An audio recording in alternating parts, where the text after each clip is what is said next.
Your mission begins now. If there's anything that stands out about my skills, I'm just an absolute creative berserker. I don't know how to do this, but I'm gonna do it. And then sometimes it works out, sometimes it doesn't, but it's at least memorable and shows the telltale signs of my approach. Planet Earth. This must be the place. I grew up in San Jose, California. Real normal. Like, miserably normal. Welcome home, son. I lived in such a boring suburban universe. I watched every show that was about aliens. I loved the idea that the world was more than this little place when I was a kid that I was trapped in. They're coming. This is where everything comes from. Me just watching movies, watching cartoons, playing, being in my neighborhood, and just dreaming stuff up. What's wrong with you? All you talk about is aliens and ghosts and seeing Bigfoot in your garage. So much of Zim comes from a lot of like nighttime anxiety.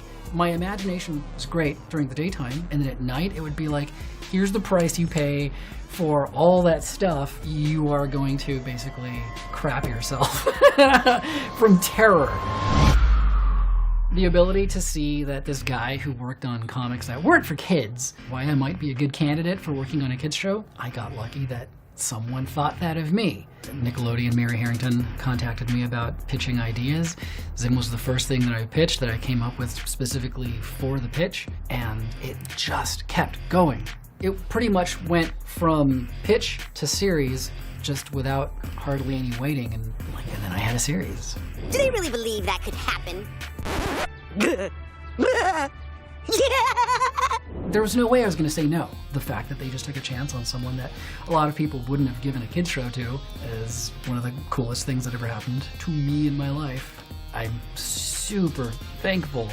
Me at 19, 20, 21, 22, I was just like, of course I'm gonna make stuff, and of course I'm gonna have a cartoon show.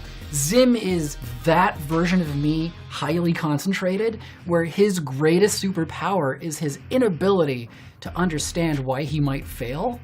It might go, and it usually does. It goes horribly. My spine! Back then, we had people coming in working from like other kids shows, and then they're on this thing and they're like, what is this? To see them just kind of open up and go, oh, I can do this? Just seeing the enthusiasm, seeing people kind of light up at what they could do now. Having people come in and pitch ideas that were not Rugrats appropriate. And I'd be like, yeah, that sounds great.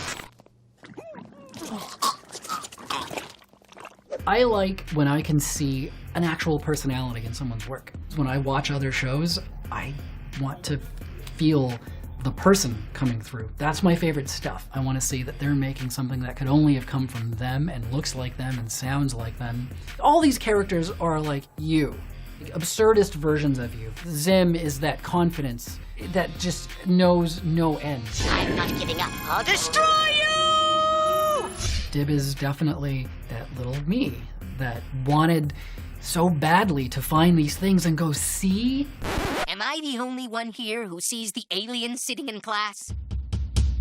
To do a show where all these aspects of my personality are villainous. They're not good people. I like reminding myself of how bad some version of you can be. And just kind of be like, I don't want to become that. But I want to laugh at that.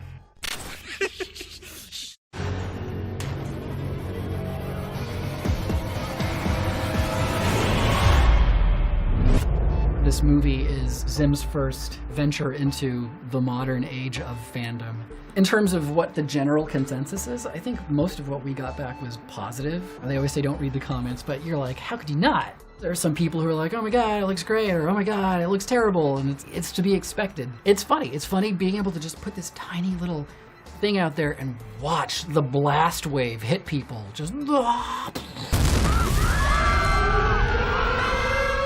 working in animation, I'm forced to interact with people, which isn't my natural state. But if you get the right people around you, it just sort of opens up your idea to things that you never imagined, because you put your idea in someone else's head. You have people around you to bounce ideas off of, and it's like a mini audience before the audience, and it's cool. It's surreal asking about what it's like to create like a cult classic or anything that people like. The ability to just sort of leave that impression of yours in someone's life experience is just surreal. I don't think I'll ever really wrap my head around it, but to know that it's happening and to remember that happening to me, it's just cool.